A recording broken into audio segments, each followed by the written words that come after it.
માત્ર 3000 રૂપિયામાં જ્યોતિર્લિંગ ત્ર્યંબકેશ્વર કેવી રીતે ફરી શકાય તે જાણીશું આ વિડીયોમાં। નમસ્કાર દોસ્તો, અત્યારે હું છું મહારાષ્ટ્રમાં નાસિકની પાસે આવેલા જ્યોતિર્લિંગ એવા ત્ર્યંબકેશ્વર જ્યોતિર્લિંગ। મારી પાછળ છે એ મંદિર। તો આજના વિડીયોમાં આપણે દર્શન કરીશું ત્ર્યંબકેશ્વર જ્યોતિર્લિંગના સાથે જ આ જગ્યાનો ઇતિહાસ પણ તમને હું જણાવીશ અને અહીંયા તમે કેવી રીતે પહોંચી શકો છો એ સહિતની તમામ બાબતો જાણીશું। હવે સૌપ્રથમ જાણીએ કે ત્ર્યંબકેશ્વર કેવી રીતે પહોંચવું। તો અમદાવાદ, રાજકોટ, વડોદરા અને સુરત સહિત ગુજરાતના ઘણા શહેરોમાંથી ડાયરેક્ટ નાસિકની પ્રાઇવેટ તેમજ સરકારી બસ જાય છે, જેનું ભાડું 1000 રૂપિયા હોય છે। નાસિકથી ત્ર્યંબકેશ્વર માત્ર 30 કિલોમીટર થાય છે। નાસિકથી ત્ર્યંબકેશ્વર જવા પ્રાઇવેટ તેમજ સરકારી બસ તમને મળી રહેવાની છે। હું પણ આવી જ રીતે પહોંચ્યો હતો ત્ર્યંબકેશ્વર। દોસ્તો, આ મંદિરની ભૌગોલિક પરિસ્થિતિ તમે જુઓ, ફરતી બાજુ જુઓ, ઊંચા ઊંચા પહાડો છે।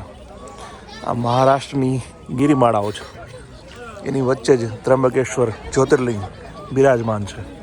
અને હાલમાં આપણે જે જગ્યાએ ઊભા છે તે છે કોમન પાર્કિંગ, જ્યાં મોટા મોટા ટુ વ્હીલર અને બસ વગેરે વાહનો તમે પાર્ક કરી શકો છો। દોસ્તો, આ મંદિર તરફ જવાનો જે રસ્તો છે એની બંને તરફ અલગ અલગ તમને હોટલ મળી જશે। એસી, નોન એસી, ડોરમેટરી જોતી હોય તો એ પણ મળી જશે।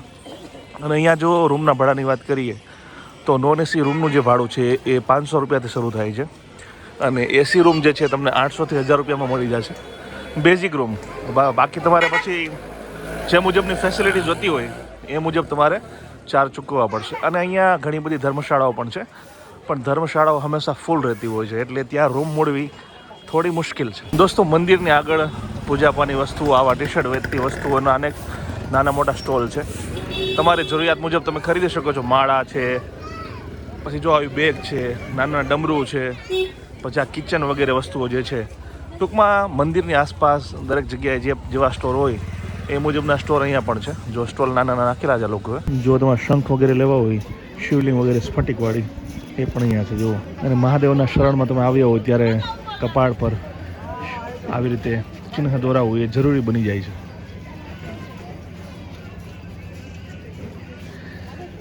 જો તો અહીંયા જે ભક્તો આવતા હોય છે ત્યાં મુજબના કપાળ પર, લલાટ પર ચિહ્નો દોરાવી અને પછી મંદિરમાં જતા હોય છે। આવા નાના જે બાળકો છે એ 5-10 રૂપિયા આપશો એટલે તમને આ મુજબનો શણગાર કરી આપશે। અને હવે આપણે આવી ગયા છીએ મંદિરની એકદમ સમીપે। જો સામે તમને દેખાય છે એ જ છે ત્ર્યંબકેશ્વર જ્યોતિર્લિંગ। જી હા, અને ધીમે ધીમે હવે ભીડ પણ અહીંયા થોડી દેખાવા લાગી છે। જો અત્યાર સુધી આપણે રસ્તામાં આવતા હતા ત્યારે ભીડ થોડી ઓછી હતી, પરંતુ હવે લોકોની ચહલ પહલ વધી ગઈ છે, કારણ કે મંદિર નજીક આવી ગયું છે। તો મંદિરમાં જવા માટે અલગ અલગ દરવાજા છે। આપણે જ્યાં ઊભા છીએ તે છે ઉત્તર મહાદ્વાર।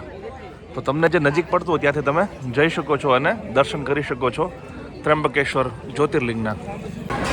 દોસ્તો, આપણે જઈ રહ્યા છીએ 200 રૂપિયાની ટિકિટ લઈને જે સ્પીડમાં દર્શન થાય ત્યાં। બાકી ફ્રી દર્શન માટેની લાઈન અહીંયા જો ભીડ ઘણી બધી ખાસી છે। જો આગળની સાઈડમાં તમને દેખાય છે એ ફ્રી દર્શન માટેની લાઈન છે। હવે જે 200 રૂપિયાવાળી લાઈન છે એ પણ જો નાની નથી, એ પણ ખાસી મોટી છે। મતલબ કે 200 રૂપિયાવાળી લો કે ફ્રીમાં લો, તમારે લાઈનમાં તો ઊભું રહેવાનું જ છે। જો તમે 200 વાળી લેશો તો કદાચ અડધી કલાકમાં થઈ જશે, વારો આવી જશે। અને જો ફ્રીમાં જશો તો 2, 3, 4, 5 કલાક પણ થઈ શકે છે। તો સ્પેશિયલ દર્શન કરવા માટે તમારે અહીંયાથી જો ટિકિટ લેવી પડે છે 200 રૂપિયાની, જો અહીંયાથી, અને ત્યારબાદ તમને આગળ જવા દેવામાં આવશે। તો આપણે પણ આ 200 રૂપિયાની ટિકિટ ફડાવી લીધી છે, ફટાફટ દર્શન થઈ જાય એના માટે। તો ફાઇનલી આપણે મંદિરના ગેટ પાસે આવી ગયા છે। જુઓ, આ છે મંદિરનો મેઇન ગેટ, એટલે કે ઉત્તર ગેટ। એમ મેં તમને જે અગાઉ જણાવ્યું હતું એમ અલગ અલગ 4 ગેટ છે, અને આ સ્પેશિયલ જે એન્ટ્રી છે એના માટેનો ગેટ છે। જો તમે ફ્રી એન્ટ્રી માટે જતા હશો તો એનો ગેટ પણ બીજો છે, અને અલગ અલગ દુકાનો છે। અને જો સ્પેશિયલ કોઈ વીઆઈપી હોય એને અહીંથી લઈ જાય। જો, અને આ છે ત્ર્યંબકેશ્વર જ્યોતિર્લિંગ, ભગવાન શિવનું ધામ। મહારાષ્ટ્ર નાસિકથી લગભગ 30 કિલોમીટરના અંતરે આ જગ્યા આવેલી છે। दोस्तों, एक पोस्टर છે में लखવામાં આવ્યું છે कि पूरे भारतवर्ष तथा विश्व में आमतौर पर शिवलिंग के साथ ही शिव दर्शन होता है, परंतु केवल त्र्यंबकेश्वर में ही त्रिगुणात्मक स्वरूप એટલે કે ब्रह्मा विष्णु महेश लिंग रूप में दर्शन होता है। भगवान त्र्यंबकेश्वर जी का श्रृंगार स्वरूप दर्शन એટલે એક જ એવી જગ્યા છે કે જ્યાં શિવલિંગ સ્વરૂપે બ્રહ્મા, વિષ્ણુ અને મહેશ ત્રણેયના દર્શન થાય છે। તો દોસ્તો, આ છે ત્ર્યંબકેશ્વર જ્યોતિર્લિંગ મંદિરનું પરિસર। માંડ લોકો અહીંયા સુધી પહોંચે છે, દર્શન કરે છે, અને ત્યારબાદ અહીંયા ધૂપ, દીપ, નૈવેદ્ય, અગરબત્તી વગેરે કરતા હોય છે। જો અહીંયા કેટલીક મહિલાઓ જે છે, આ મેઇન મંદિર છે, મુખ્ય મંદિર છે, અને એના પરિસરમાં જ આવી રીતે અગરબત્તી વગેરે વગેરે કરતા હોય છે અને પોતાની જે શ્રદ્ધા છે તે ભગવાન સમક્ષ વ્યક્ત કરતા હોય છે। હવે હું તમને આ જગ્યા જે છે એનો થોડો ઇતિહાસ જણાવી દઉં કે આ જ્યોતિર્લિંગ અસ્તિત્વમાં કઈ રીતે આવ્યું। તો વાત જાણે એમ છે કે આ જે જગ્યા છે મહારાષ્ટ્રનો આ જે નાસિક વિસ્તાર, ત્યાં સદીઓ પહેલાં ગૌતમ ઋષિ પોતાની પત્ની અહલ્યા સાથે રહેતા હતા. ખૂબ જાણીતા ઋષિ છે ગૌતમ ઋષિ, અને તેમનું ખૂબ જ માનપાન હતું આખા વિસ્તારમાં, જેના કારણે જે બીજા ઋષિઓ હતા એમને ગૌતમ ઋષિની ખૂબ ઈર્ષ્યા આવતી હતી. તેઓ રાહ જોતા હતા કે ગૌતમ ઋષિ કોઈ વાંકમાં આવે અને તેમને પછાડી દેવામાં આવે. તો એક વખત ભૂલથી ગૌતમ ઋષિથી કોઈ કારણસર એક ગૌહત્યા જે છે થઈ ગઈ.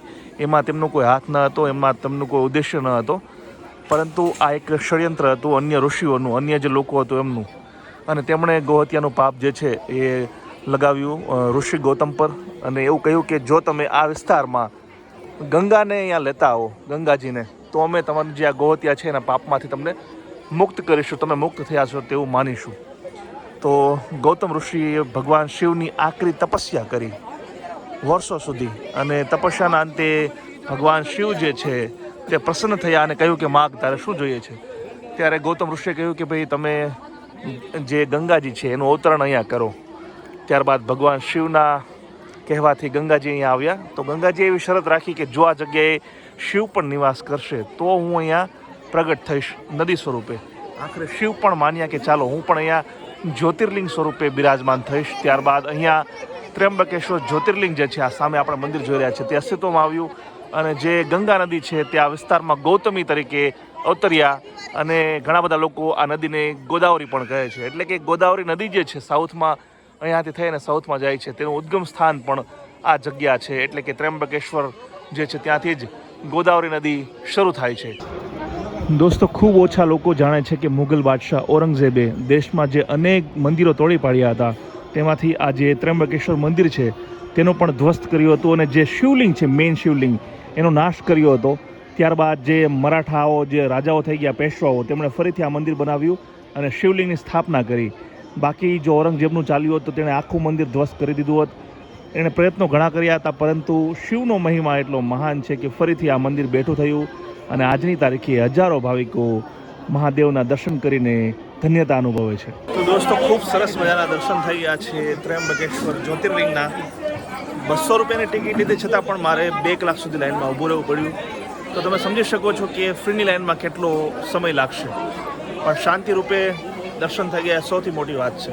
કાળા પથ્થરોમાં કોતરણી અને પોતાની ભવ્યતા માટે ત્ર્યંબકેશ્વરનું આ મંદિર વિશ્વભરમાં જાણીતું છે. આ આખું મંદિર કાળા પથ્થરોમાંથી બનાવવામાં આવેલું છે. મંદિરની અંદર સુવર્ણ કળશ છે, સાથે જ શિવલિંગ પાસે હીરા અને અન્ય રત્ન જડિત મુકુટ રાખવામાં આવ્યો છે. ગુજરાતની મોટાભાગની બસ રાત્રે નીકળી વહેલી સવારે નાસિક પહોંચાડે છે, જેથી તમે એક જ દિવસમાં ત્ર્યંબકેશ્વરના દર્શન કરી એ જ રાતે ફરી નાસિકથી બસમાં બેસી પોતાના ઘરે બીજા દિવસે સવારે પહોંચી શકો છો. કુલ મળીને કહીએ તો કોઈ પણ વ્યક્તિ ગુજરાતમાંથી માત્ર 3000માં ત્ર્યંબકેશ્વરની યાત્રા કરી શકે છે. જો તમારી સાથે વધુ લોકો હશે તો 3000ની અંદર પણ તમારો ખર્ચ આવી શકે છે. અને હા, ત્ર્યંબકેશ્વરથી શિરડી પણ 125 કિલોમીટર થાય છે. તમે શિરડીના દર્શન કરવા અહીંથી વાયા નાસિક થઈને જઈ શકો છો.